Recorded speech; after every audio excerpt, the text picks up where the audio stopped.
look down below.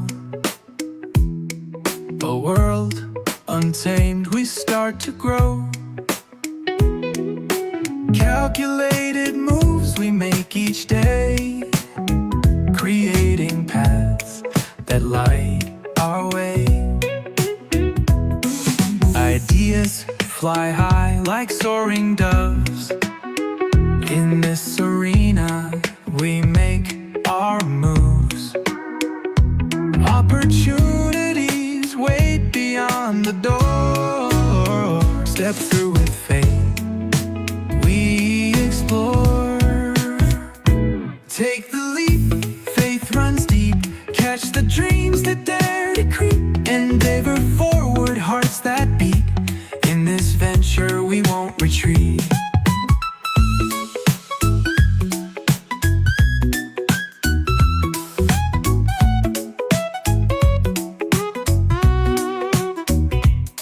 We sculpt the future brick by brick. No turning back, we learn the tricks. Every setback, a story to tell. In our own empire we dwell. Take the leap, faith runs deep.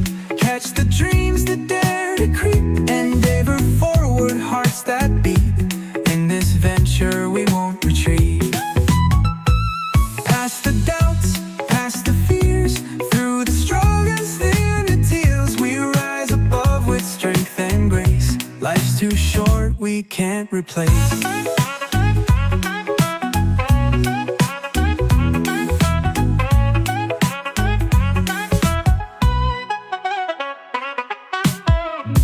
Past the doubts, past the fears, through the struggles, through the tears, we rise above with strength and grace.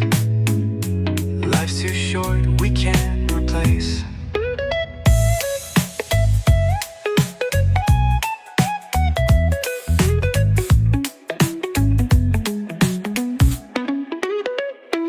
Take the leap, faith runs deep. Catch the dreams that dare to creep. Endeavor forward, hearts that beat. In this venture we won't retreat. Take the leap, faith runs deep. Catch the dreams that dare to creep. Endeavor forward, hearts that beat. In this venture we won't retreat.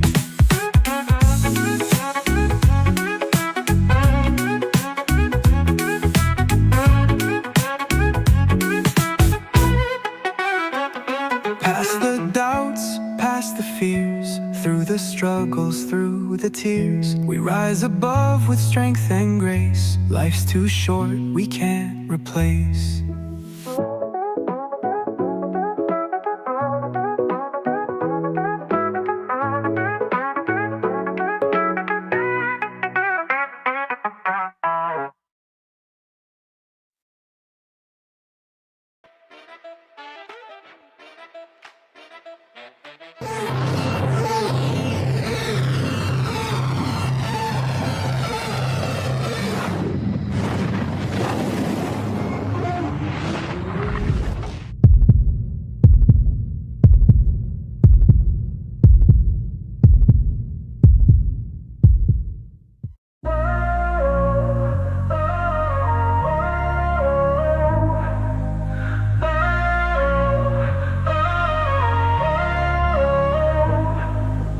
Born for this, born to write, born to speak up, born to fight, born to dream in the dead of night. The gifted bipolar writer shining so bright. Never in control, but in control of fate. Learning to navigate through love and hate. Rising above with every twist and turn. Embracing the fire as we watch it burn.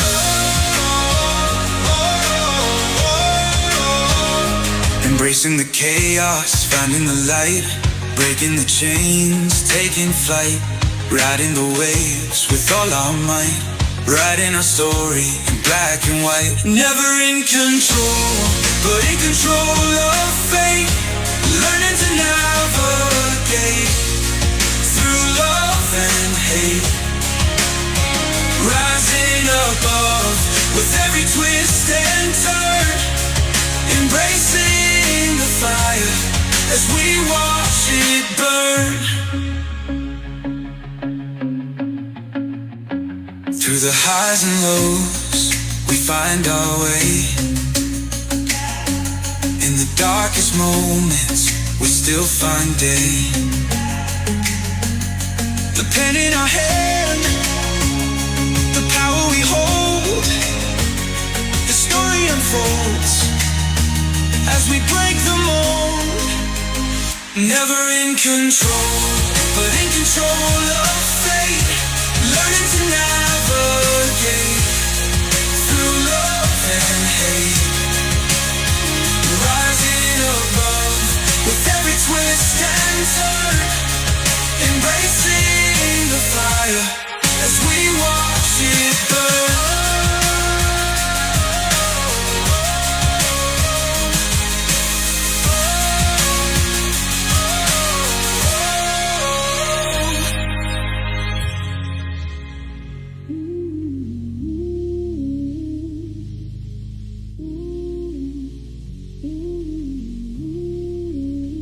Through the highs and lows, we find our way.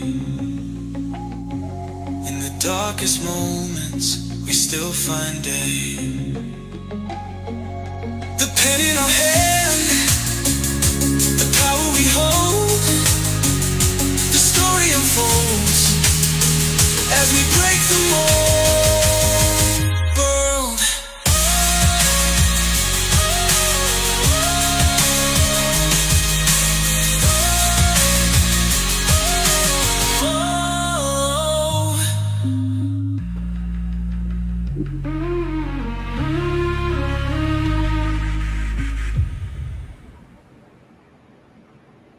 Hello, and welcome to another episode of Nick Never in Control.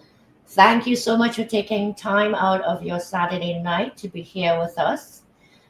Before we jump on in, I do have to not apologize for my background.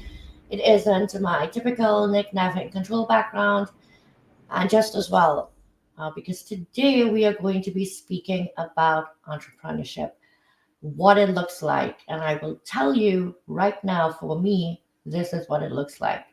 It's not about where I'm starting or how I'm starting. I'm starting with a lot of this, no, not to hurt my brain. And no fancy office just yet. Maybe it will come, maybe not. So tonight we have a great lineup. We have two very, very special guests in the house with us, and I cannot wait to talk to them. We have Richard Lounsall, the founder of Go Brunch, and we have Guy Pearce, the CEO and president of Data Point Interactive. So before we jump into this exciting topic, I do want to welcome so many of you joining us today. I see you out there. Jackie and Kinga, Leslie, Margaret, Sharon, Kenyatta, Jason, Crystal. I did also see, and I had to jot names down because I can't, Liana, Sam Hall, Dr. Farhan. So my goodness, what a turnout. And what does that tell me? That tells me that this topic of entrepreneurship is very important. It is a vital concerning time we live in. And I say vital because our families, who and what matter to us a great deal. And if we can't provide for them, what's next? What happens? And I myself have chosen to step away from my full-time position, steady paycheck, benefits, bonuses, and it's scary. It's scary. I was backstage with Aaron, and I was, telling him, I'm pretty transparent on my lives, on my audio events, on my posts. but it's been a weird 2 weeks. Yeah, your girl's feeling a little beat up, guys and gals. And in no means am I gonna sit up here as the owner of guiding brilliant writers and pretend that everything's a-okay. That has absolutely nothing to do with my skill set and my abilities to carry out work that I'm hired to do. But this is me, Nick, the person behind the professional, that really wanted to talk tonight about what that transition looks like, feels like, the challenges that I'm facing, the positives that I am taking away from this experience. And it's just going to be beginning week 3. I mean, barely scratch the surface, even doesn't begin to describe, right? So I want to share a little story before we bring our guests up. One of the things that I was again talking to Aaron about a little earlier today was this incredible support system that I have. I have a virtual family, unlike anything, not that I alone have ever experienced, but just stepping back and observing this community. They show up time and time again. And I'm really fortunate to also have similar in my life. And so last night, my husband got home really late from work. It's like after 10 p.m. That's not the norm for him, by the way. So he works this kind of job that you start in the morning and you aren't done till you are done for the day. That could mean 3 o'clock in the afternoon. It could mean 6 o'clock in the evening. And last week, his company had a very special project in Manhattan. We live out on the east end of Long Island. It's about a 2.5-hour drive from me to the city. So he was up at 4:30 in the morning, left home at 6. Wednesday and Friday got home at 10 p.m. Thursday 8, and today is Saturday, which is not a typical day that he works. He is in Manhattan right now. And I'm not expecting him home before 10 o'clock tonight. I guess part of the reason I bring this up is because, not all jobs are a clock in, clock out. I had an 8 to 4. I clocked in, I clocked out. Some of us have jobs where we're required to work 10, 12, 14-hour shifts.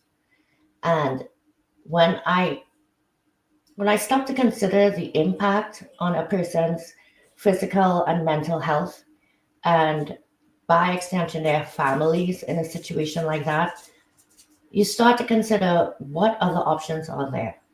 What other options are there to earn a living, right? Be comfortable, but still be able to have a piece of your life.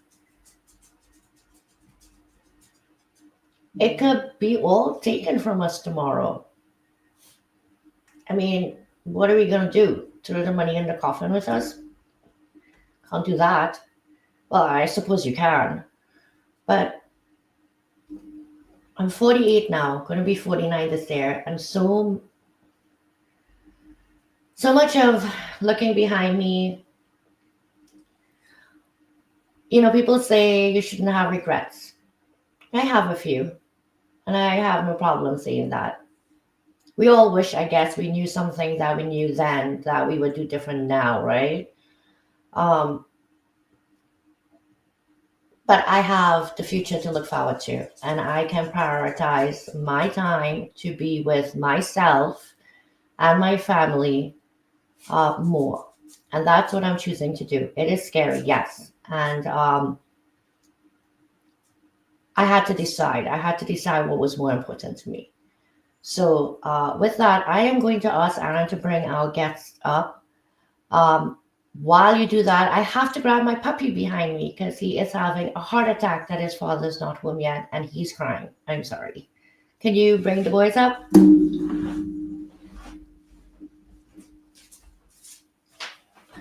Hello, hello, hello. So this is very professional, isn't it? Oh my goodness. Welcome to Nick Never in Control. This is my son. Well, the younger of the two. The elder is 27 and he lives on his own. This little guy is having a heart attack because his father's not home from work yet. But I really want to thank you two for saying yes to coming tonight. Saturday nights tend to be a night that people do their date night, or they just want to be in their PJs, hanging out by themselves and not being bothered. But one of the things that made me ask you two to come on tonight is because the other night I happened to catch an episode of Joshua Lee's show. Now, I typically I don't not choose to go on his show. It's just the time that the show is. And so I think it was like a little after 11 p.m. And I fell asleep really early that night. So I had an early dinner. And of course, grumbly, rumbly, I want a snack. I get up, I go into the kitchen, I grab some cookies, I grab a glass of milk. I look at my LinkedIn because God forbid I don't. And I see the lives going on. So I jump in. I'm like, let me see what's going on. And then I see Guy in there. Guy is like blowing up the comments. I'm like, wow, I really agree with a lot of what Guy's saying here. Now, listen, Joshua, if you're out there, I didn't agree with everything you said. Man, I invited you to join us on the stage tonight. And that's the thing. I don't feel like, oh, I didn't agree with everything. Oh, damn, I got to run from Joshua. No. We all do what we do. We do it in our ways. We live and we learn. And so I was like, I got to bring this to the show. And there was no doubt in my mind that I had to get Richard here too. So Richard is the founder of Go Brunch. If you're not familiar with the platform, go Google it and get familiar with it. Because until about a month and a half ago, I was not. I joined the 2350 network with Dr. Tanya Farran and Damien Kinsey. And the very first meeting was on the Go Brunch platform. So I had to download and get in. And I got in, and like a child in a wonderland, I'm like, ooh, this is cool. Really, that's how I felt.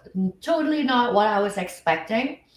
It can really get annoying after a while, right? This professional, you start to feel all buttoned up and stuffy and like that.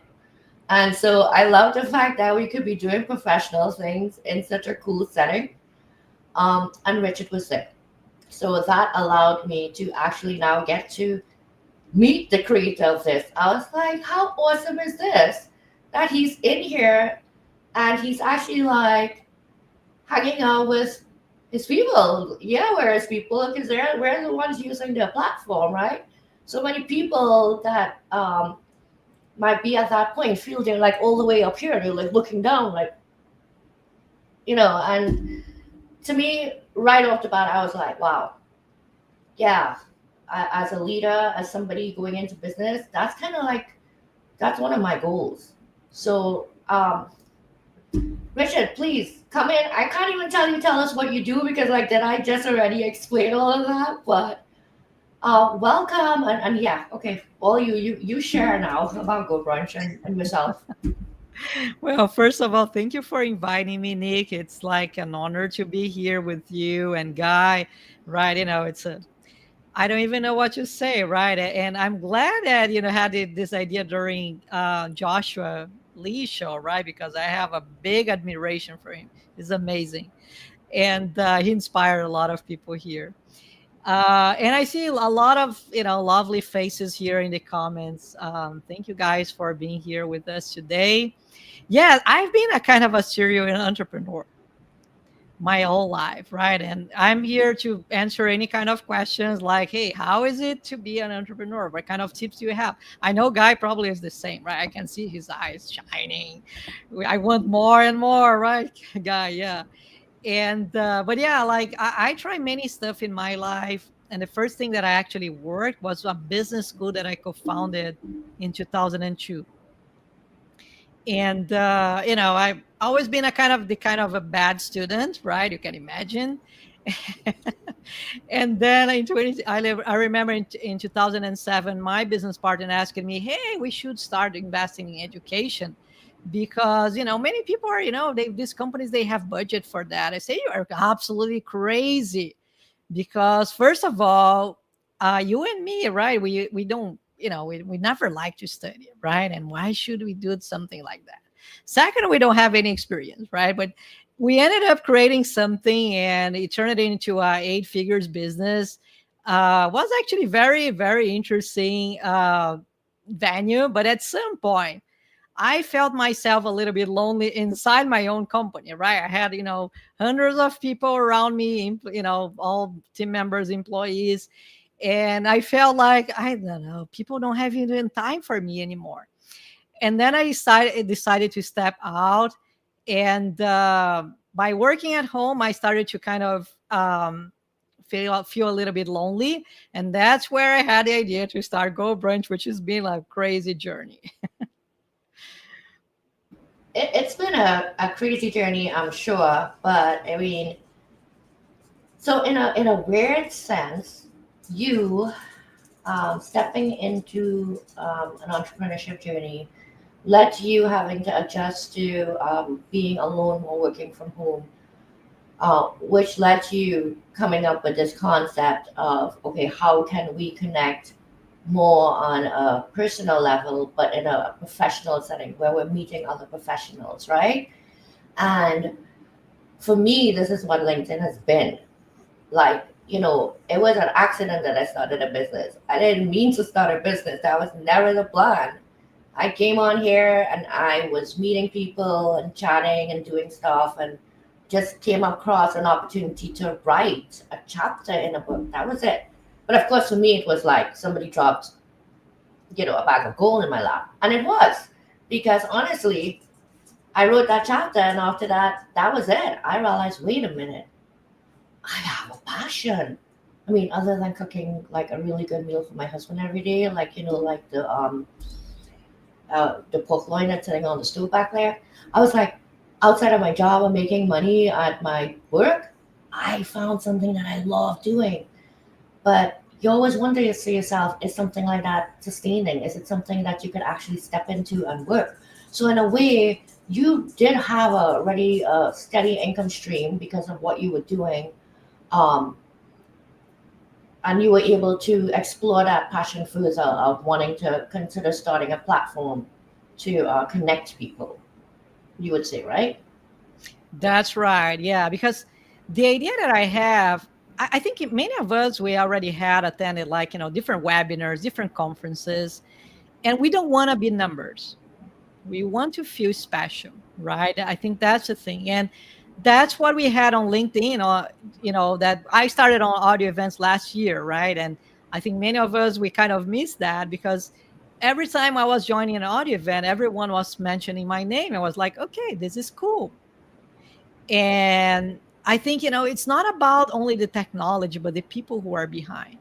Yeah, absolutely. Right. And one of the things that I started to realize is the potential that I had, not only to offer the platform, right? Because technology, okay, yeah, we can definitely do like something cool, but we can offer a kind of a community space where everyone can connect with each other. Yeah. And right now, we do have a lot of people in Go Brunch who kind of are building their business on top of the Go Brunch audience, right? Which makes it a little bit different than just looking Go Brunch as only the technology. But yeah, if you join here, you might find different folks interested in your services. That's cool, because now that adds a whole nother layer, if even if that was not the intentionality. Richard, thank you so much for sharing some. We're going to come back to you. And I want you to hang on to that thought of when you take that step over and decide to go into entrepreneurship, or in some cases start a new venture, are you looking at having to have that security of capital already behind you, and that security of finances, knowing that what you are about to step into you build on writing on it. So like I said, I want to go like real serious here tonight, like the tough questions. All right, Guy, thank you so much.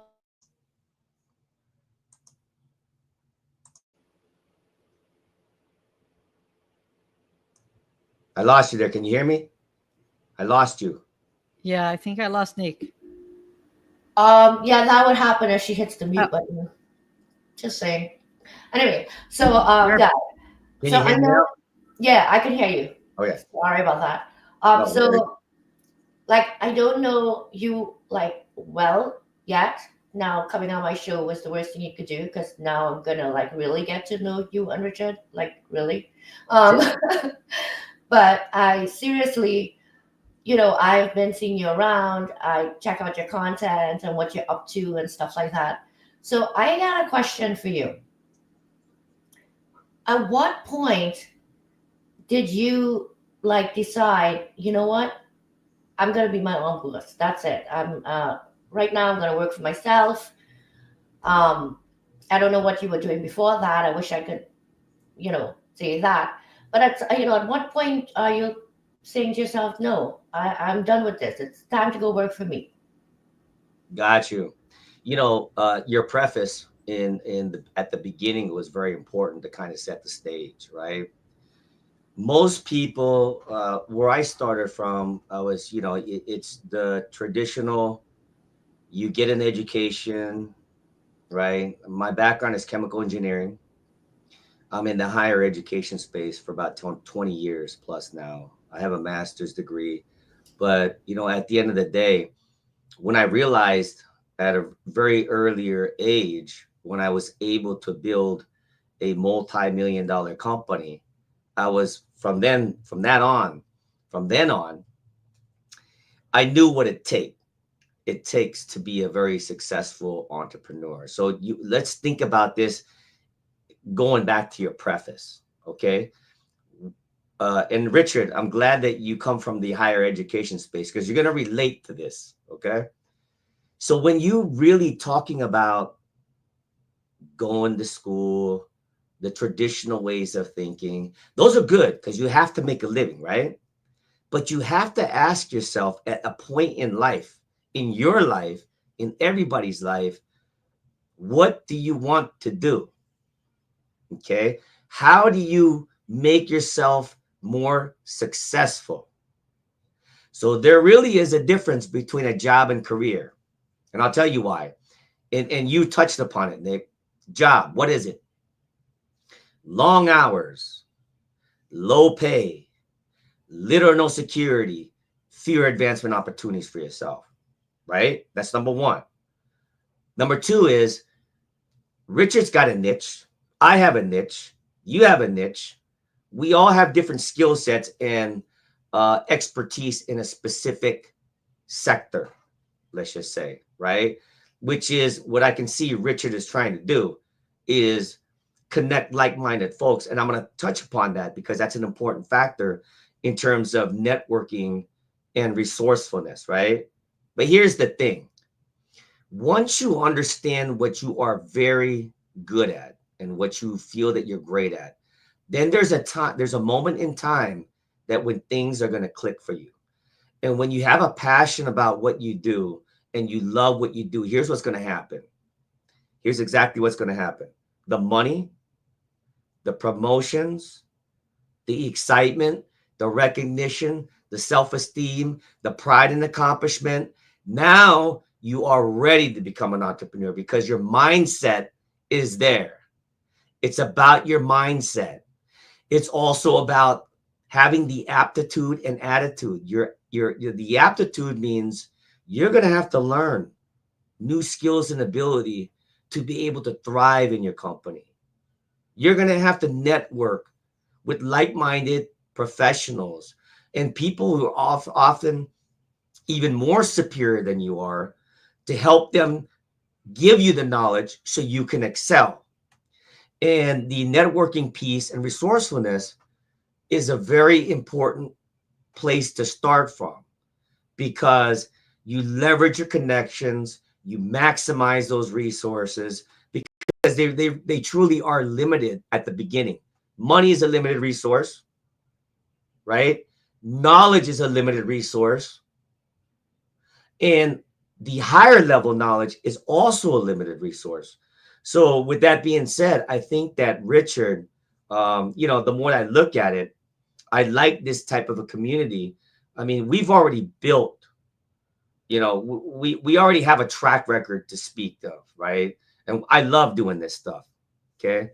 Right now I'm traveling, I'm about ready to go to to different places, but, and we're here in the cold, like winter time, right? I'm not sure where everybody's at, but right now I'm in St. Louis, Missouri, but I wanted to jump on this entrepreneurship because our education clients that we deal with, right? We teach this stuff, and that's your master's level programs. So with that being said, I mean, in reality, there's the mentality of, making sure that the motivation is there. You have to learn to maintain a positive mental attitude. What better place to share those types of mindset with like-minded individuals in a small niche network that's going to help you. Okay. So for instance, you might, like what Richard stated, somebody might be interested in technology. Somebody might be interested in financials. How do you look at your P&Ls? Some might be interested in, how do I actually get out there and get a private equity group together to finance and help support my business idea, to launch that platform? How do I find these people that are technologically savvy who can help me make this happen, right? How can I find these project managers that is going to help me stay on track and make sure that I have a high return on investment on the business that I want to build? And that's unique to everybody if you define success, right? Fortunately, like I said, I've been there. I want to give back to the community. I'm here now. I see that you guys are doing a phenomenal job. I wish that Joshua was on here. He's been part of the big, I've been following for a long time, and you're right. He's got a lot of wisdom, knowledge, and with that being said, it is going to be, taking that first step is already a milestone of accomplishment already. But you're going to have to exhibit an unwavering commitment to the field that you choose to go into, or business, and you need to focus on that. And you got to have that discipline and execution to be successful. You have to have it. I'm here, I could be with my wife, right? But, at the end of the day, I love what I'm doing. So whatever we can give back to the community, we want to do that. And we want to do it. And we want to see everybody succeed. Everybody in here that succeed, we are going to all succeed. So with that being said, I'm going to turn the mic over. Absolutely. You shared so much. I want to just we're just going to come off mic, the three of us, and we're just going to talk. There's one question on screen, though. Leslie Flowers is asking, Guy, can you please give a brief explanation of what you provide, of what you do? Which I believe you just said that what you do is you teach people masterclasses on basically building business and scaling. Yeah, that's just part of it. As you grow into entrepreneurship, yeah. So with as you grow into your entrepreneurship, you're gonna find that when you get better at what you do, you're gonna have different profiles, meaning that different types of sectors that you invest in. Okay. Where I'm starting from now is we do the admissions, marketing, lead generations for a lot of colleges, high-level colleges, universities, from the diploma level all the way up to your doctor of medicine programs. And these, and we do it nationally as well as internationally, and we provide educational platforms throughout the United States, nationwide, as well as international. So we're all over the place, basically, in terms of the higher ed side. So we have the higher ed side, we have technology side, and we also have a real estate side. Got you. So, it's obvious that even if you start, well, there are a couple of things that you touched on there that I really love. yes, I was working for someone, and yes, I was very happy there. I loved the team, great leadership. Um, I really had no reason that I woke up and said, well, I kind of don't want to work for anybody anymore. Well, sorry. The reason was I kind of said I don't want to work for anybody anymore. I loved what I did there, but I felt like if I'm going to give 110%, I need to give that 110% to me now. Like, I want to have the business. I want to be the business owner. So, and I know that passion and desire is there inside of me. I know the motivation is there. I know the support system is there. But like one of the things that you said, which I really like I feel, I think it was Zig Ziglar that said this: your attitude or not your aptitude determines your altitude. Now, I completely agree that aptitude is necessary as well. But I don't care how brilliant you are and how many degrees you have and how many connections you have. If you have a stupid attitude, you ain't going nowhere. That's my opinion, at least. Richard, jump right into the conversation and jump in wherever you want to, because this is such an open-ended conversation right now. Yeah, absolutely. Well, again, I think, Guy was amazing writing his statement, because, I think that the thing is, you need a certain mindset to really commit yourself as an entrepreneur. That's the thing, right? And if you don't have this mindset, I don't know if this is the right timing for you. Because one thing that I learned is, once you get into this journey, it's really, really hard for you to exit, right? And once you are in, it's a lot of responsibility. Yes. It's a lot of responsibility. Like, I feel that, if someone is trusting in our product or service, right, it's something that, okay, now I have to do my best because this person just trusted on me. You see, and this is something that is not easy, right? Because I'll ask a question for everyone, right? But I know it's a hard question, but how much are you planning to sacrifice your life because of your business? Yeah. Because this is a question that every entrepreneur has to ask themselves. I know it's hard, but yeah, It's hard, but I'll tell you right now, based on where I am, I'm willing to sacrifice 100% of my life. And I will tell you right now that the man that's standing beside me is all in. He is all in. You do what you need to do to get where it is you're going. Because this is something that fills you up, something that you want to fill other people up with. Because it's not just the passions that I have. I want to be able to share those passions with other people. As I'm gone into the publishing business. What am I, crazy? There's like tons of publishers out there. Why on earth would I do that? There's so many of them that have so much more experience, and I really don't care. It has nothing to do with any of that as far as I'm concerned. I know what I know. I know I'm going to get better. I know what I deliver. And I know that I'll deliver far more than just a product to people. I deliver an experience. And I know this because there's been 62 people that have course with me the last year, and every single one of them will come back and tell you that some of them are doing it for the second and third time with me now, right? This is an experience. And for me, it's like there has to be a need. Like, people are like, well, you got to go into business because I love doing something. It's not just you love doing something. There has to still be a need for it. If there's no need for it, what the hell are people purchasing? People are working. They need to spend their money somewhere that they see value. And that's different for everybody, right? Whatever that value and that value number is. But you still need a need. So like, I see a lot of people on LinkedIn doing what they're doing. And yes, they have a lot of competition out there. But if there's no need for your service, you might love doing it. All you love doing it. But if there isn't a need for it, how are you going to move it? So, here I am. I'm in a tank with the sharks right now, having this conversation. But one thing you'll learn about me, I'm not afraid to speak my mind. And I'm not afraid to admit if I'm wrong either. I think it was Joshua that said, yeah, if you want to know how to do it right, that's just great. Just go ask everybody what they think. But I want to see what people are doing. I want to observe. I want to, learn. I'm new to this, and I will try things and I'm sure that I will fail. And there are things that I'm going to try that I'm going to succeed at really well.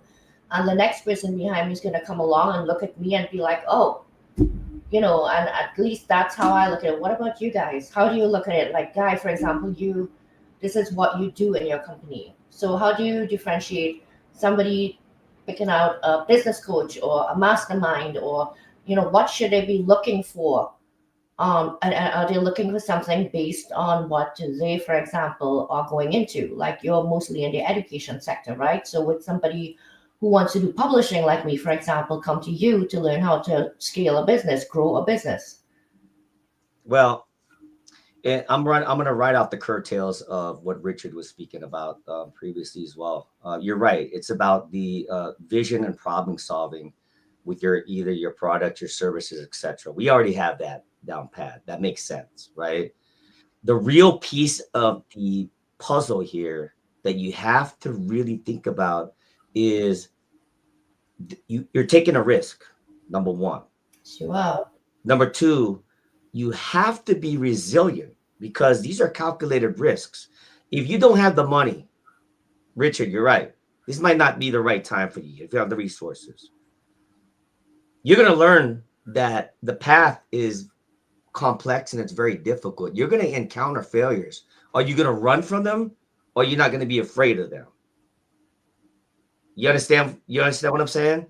So you can't be afraid of failing. You have to try. But, you know, as an example would be, you're launching a new product or service. Well, okay. And the idea is a perfectly sound idea. It doesn't matter which sector we're talking about. You're still going to need financial resources.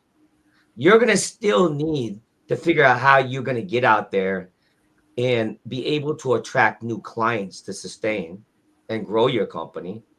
You're going to have to figure out, even if you retain your clients, how do you keep that attrition? How do you keep it moving, right? And how do you now get up to that next level of scaling? I've been through all this. And I'm telling you, it's an awesome journey at the same time. But at the same time, be prepared to hit a roadblock. Be prepared to hit that brick wall. I'm prepared to hit a bunch of them. I better be ready. But yeah, you know what? You are so right. Like, when I did this, for example, I considered that I have some money to invest into this. I know what my dollar amount investment is. I also know that I have some time to work my butt off on this. And that investment money has nothing to do with my money to cover my bills. That is completely separate. So I know that I have that security. I'm not worrying about that part of it. But I need to make the dollars that I have to invest count. And that is where strategy is going to come into play so much. And that is why I am observing, because I want to see what's working and what's not. I had a job full time. I was not able to commit the hours to doing this. So that would be my child crying. I'm so sorry. Daddy will be home soon. Go lay down. Bad mom. I'm with you. And I think, over the last couple of years, when I started the Gifted Bipolar Writer, it was a hobby. I loved doing it. It filled me up. It made me happy. It made other people happy. And then I started making some money doing it. Then I woke up one morning, not like about a month ago, and I'm like, I don't want to go to work. I want to be sitting here doing this. This is what I want to do. And I know the potential is there if I have the time to invest in moving forward. So it's the fact that I wasn't fearful of showing up as myself, what I had, using what I had, which was zero skill set. I'm not a studied writer. I didn't go and take a publishing course. I didn't do any of that. I do not have a college degree, folks. I'm an immigrant who landed in this country at 19 years old, $100 in a pocket and a suitcase full of clothes. That's what I am. And I'm 48 now. And whatever I have, I've accumulated through my hard work and through discipline. And yes, I'm home. Guess what? I'm disciplined. That alarm goes off like if I'm still going to a job. And I'm still up as if I'm still going to a job. And I'm sitting in front of my computer X time. I have my to-do list like I do at work.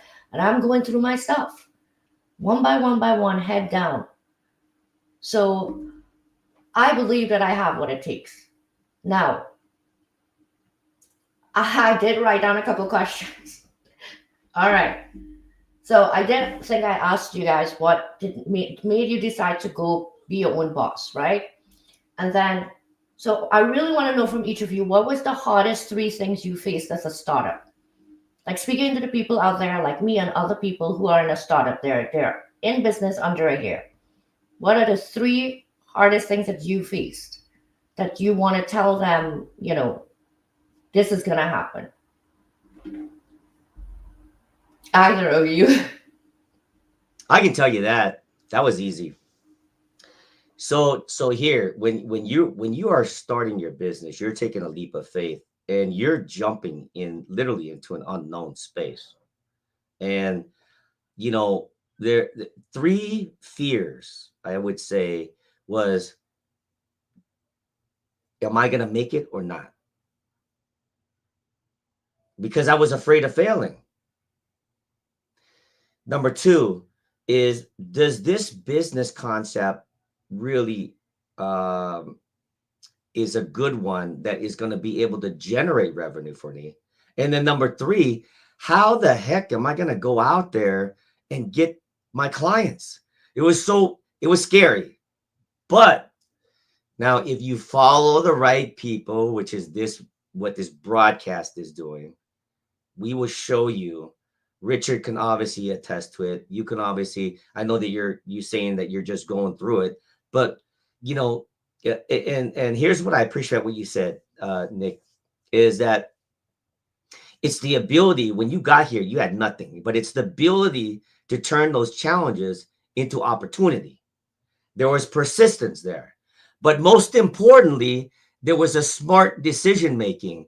Now you must have good people supporting you to be able to do that, which is the reason why a networking community is also going to be of a paramount importance for us to grow together, to network together, and to do good things and live the way that we want to, as long as we define our own successes in our own space. But we have a wealth. What I like about the community is that we have a wealth of people who bring a lot of resources, knowledge, information that is going to help propel us and get us to that next level much quicker than if you're going to do it by yourself. Okay. And that's why those were the 3 things that I was absolutely afraid of that I overcame. Until this day, if I venture into a new segment, as an example, right, which we're looking at, but I still feel the same way, because I don't want to invest another million or 2 and then see it go down the drain. No, I want to make sure that we are making intelligent, smart, and informed decisions about our next phase of growth. And I wish that type of growth for everybody. And that, to me, is leadership right there. The fact that you do want it for everybody. There are so many, to me at least, that, they won't give a new person, a new startup like me, the time of day.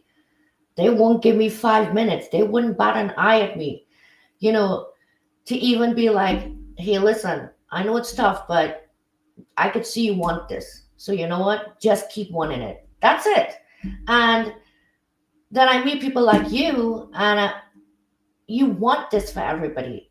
It's not about all the accumulation of wealth. You want people to achieve success in their lives that fills them up, that makes them happy, that they are able to also spread it and help others elevate their lifestyle, elevate their mindset, elevate all the things that are important to us. I would love to be able to tell my husband, who has a pinched nerve right now and is out in Manhattan on his hour of work? 12th? You don't think I would love to be able to tell him, listen, you take 2 weeks off from work. We're going to Hawaii. Yeah, I could say that. That is important to me, actually. I have no problem saying that. Richard, jump right on in here. Wow, you asked it like 3 fears, right? I have to agree that the first one is I am able to get clients, right? That's the first one. And it's a fear that everyone has. And I have experienced, different experiences with different businesses, right? Like in my previous business, I had no money. I started from the scratch. Like I wasn't even unemployed. I was just wondering, I did something wrong with my life because what happened? Like nobody wants to hire me, and I haven't built anything. And then I had an idea, say, hey, you know what, let's build like a kind of an association. At least we can do some networking. This was like in 2002, right? It's been a while. And I think I don't even remember which year LinkedIn started, but yeah, anyways. And I remember that I had an idea to create a conference, like a in-person conference. I say, okay, let's do that. And it was a huge success, right? And my hack was sending emails, right? That was, in 2002, we didn't have spam or anything like that. And I was like with my friends, hey, let's just call these big companies, get the email of the managers, send out these emails and see what happens. And it was a blast. But I remember that we didn't have money to pay like the conference center. I remember in the middle of the event, like the manager said to me, "Hey, Richard and Enrique, right? He's my business partner. Just come to my office. Hey, you know what? You didn't pay, and if you don't pay in the next 10 minutes, I would just turn it off your event." And everywhere, like we had more than 300 people. Right. And we just, I remember that we opened like our bank account and say, hey, check this out. This is our sponsors, right? All these guys here, they will pay us. Once they pay, we're going to pay you. Right. And at the end of the day, everything went well, right? Because we really got a lot of sponsors and was a very interesting experience. Now, in Go Branch, everything is different because I decided to focus consumers, right? Like pretty much not corporations.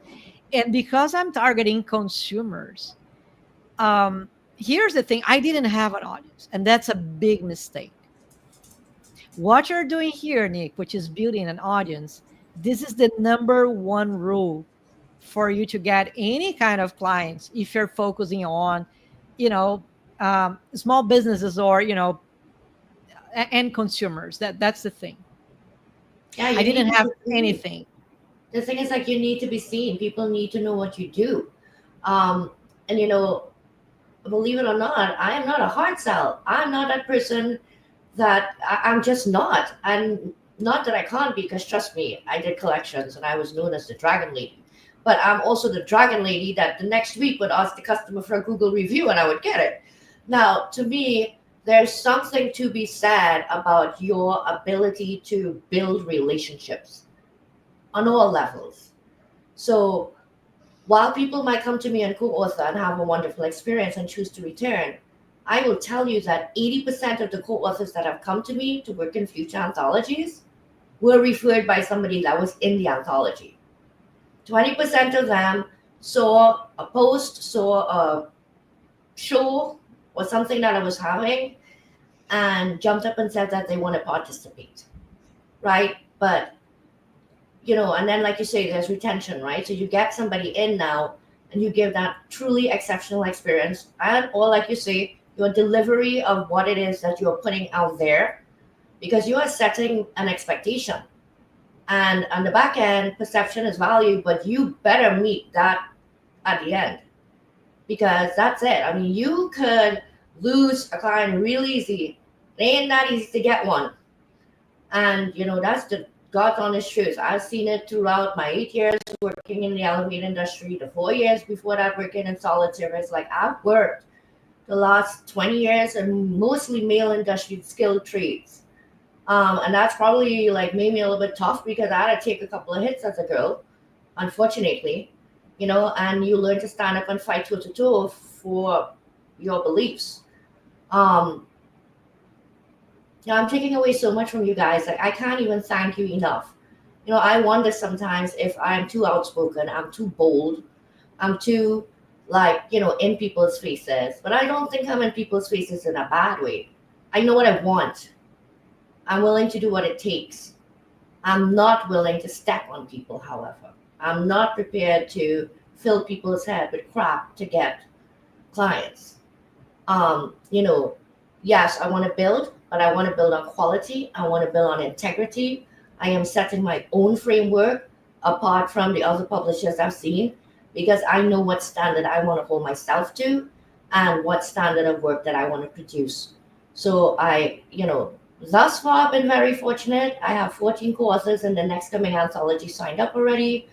I started a solo project, 12-week book publishing and book launch early March. And I have another client, I'm also publishing her solo book in September. And these are new for me. Solos are new because I've been doing anthology. So I'm excited for what's to come. I'm excited to see what more can happen. And now if I do fall, I know I'm just going to be like, Richard, guy, come pick me up. I'm busting your chops. But that I just like, I'm so glad that you guys came on, not just for me, for the people in the audience too, you know. It shows people that it's possible, but you gotta want it more than anything else. You gotta be willing to take it up, and you gotta be willing to fight. You gotta fight. And if you're not willing to fight for it, then, you know, I don't believe in people being entitled. There ain't such a thing as entitlement. I also don't believe in luck.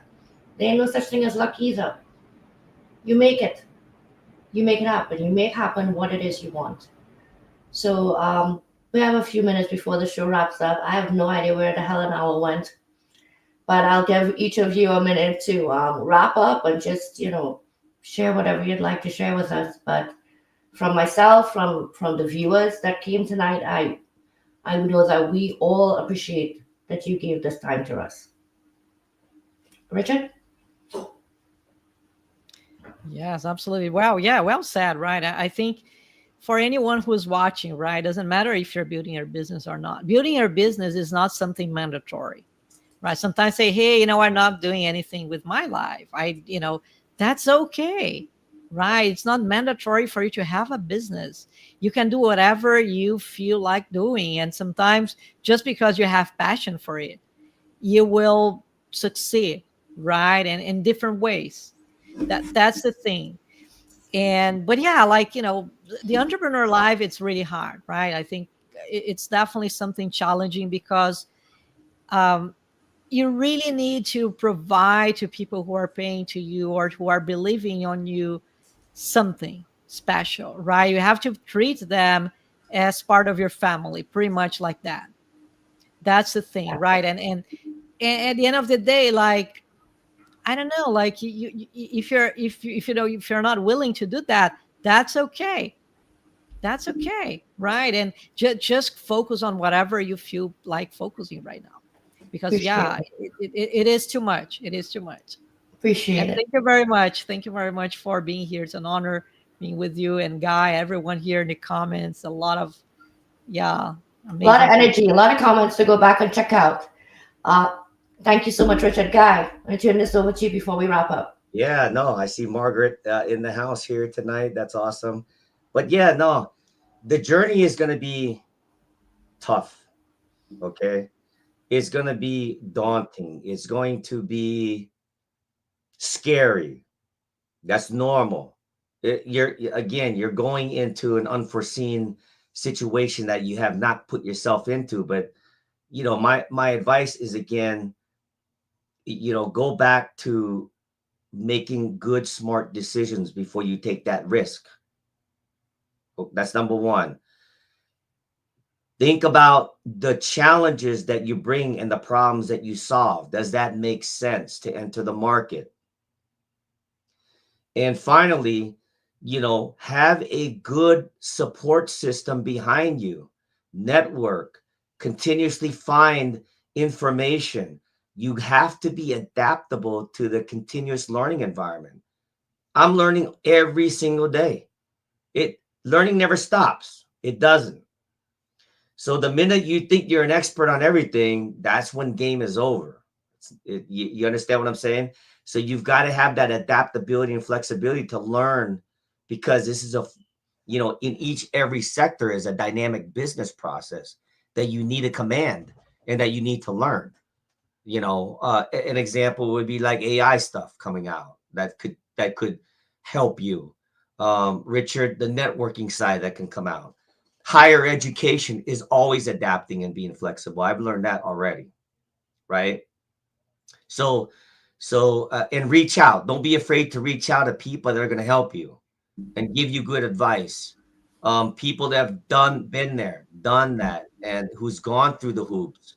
So I wish you all, you know, again, I'm very to be grateful, Nick. Thank you so much for having me within the community. Absolutely. I want to And give back. You know, again, it's really a matter of giving back and growing this type of community because I believe in it. And let's really think about it for a second. If you're looking at the big major corporations, big colleges, big universities, not just universities, real estate, any type of business sector, they have one thing in common. They always go back now and take their marketing efforts to the grassroots. And if you can't build that grassroots network from ground up, it's going to be very difficult you to gain visibility and be able to relay the message of the types of solutions that you're solving. that's what I'm talking about, man. Love it. So with that being said, I mean, I wish everybody the best of luck. I'm here for a resource. Richard is, Nick, I know you are. I know I can't wait to dive into Go Brunch soon, Richard. I've already experienced the power of it myself. I could tell you. I joined the 2350 network earlier this year. I already jumped in. I've already connected quite a few people. I did a live show this week, just losing 2350 over 10. I got to meet network members that way, and I'm already working on collaborations with them. Oh, And very like nice. you say, your network is everything. Like, I feel such an immense wave of support from the community that I have. You know, when people reach out to congratulate me and support me in choosing to do this, I can't tell you how many people have offered their help. And guess what? I turn around and ask for it, and it's there. There's a big difference between people offering and actually people doing it. Talk cheap, action. That's your superpower, Nick. That's your superpower. But you know what? I do give back a lot in as much as I could. I'm not going to be able to for a little bit, but I put a post out today. I buy people's books. Why? Not because I'm a publisher and author, because what drives me is, to me, the power of storytelling and needing to keep it alive. So that's why I support. I believe in supporting small business. I believe in sponsorships. I believe in doing donations. I believe in all of that. If I've come on here and made some money, you bet I'm giving back some money. I mean, I have one girl in my network. She just did my banners for me. Can I do banners? Of course, I do graphic art. But I'm like, nah, this is my concept. I need to invest my time pulling in clients. I need you to do this for me. I'm going to pay you. You know, that's it too. People don't work for free, people. Nobody works for free. Like, you know, anyway, you guys have me so hyped up. It's 9 o'clock in the night now. So thank you again. And please reach out. Anything that I could possibly do for you, you're always welcome to come on the show. You have an open invite. All right. So with that, I want to thank everybody for showing up. I'm sorry I'm not calling every single person out in the comments tonight like I usually do. This hour flew by. And with that, I'm going to give huge thanks to my remote producer, Aaron Gibson, backstage. That first video that popped up, I wanted something a little bit inspirational, something that led us into conversation that we were about to have. This isn't a typical type of Nick Devin control topic, but trust you're going to be seeing a lot more of this. We have to talk relevant to what's happening in the world and how we could continue to move ourselves forward, and most of all, how we could continue to help move each other forward. So Aaron, with that, throw up the intro and have a great night, everyone.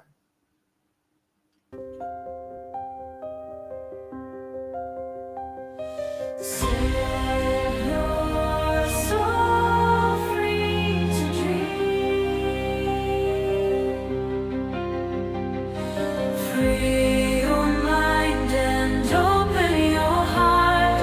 Loosen control and embrace who you are. Set your soul free to dream. When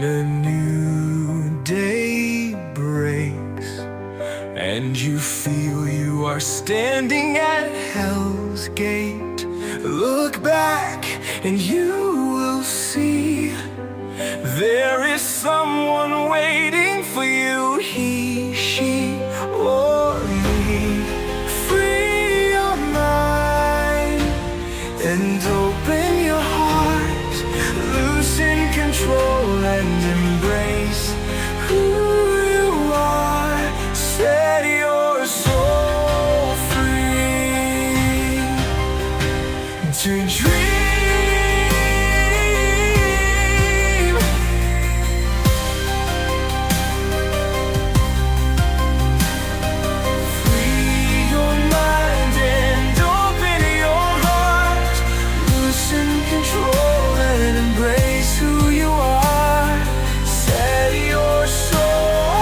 free to dream. These brambles and thorns that impede the path to our greatest selves, but the test to our willingness and strength to find our greatest wealth. Free your mind and open your heart. Loosen control.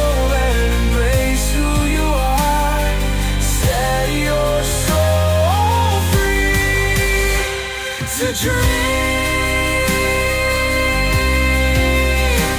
come dream with me.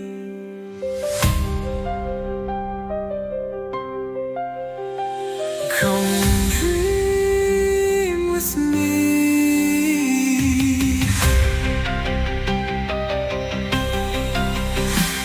Come dream.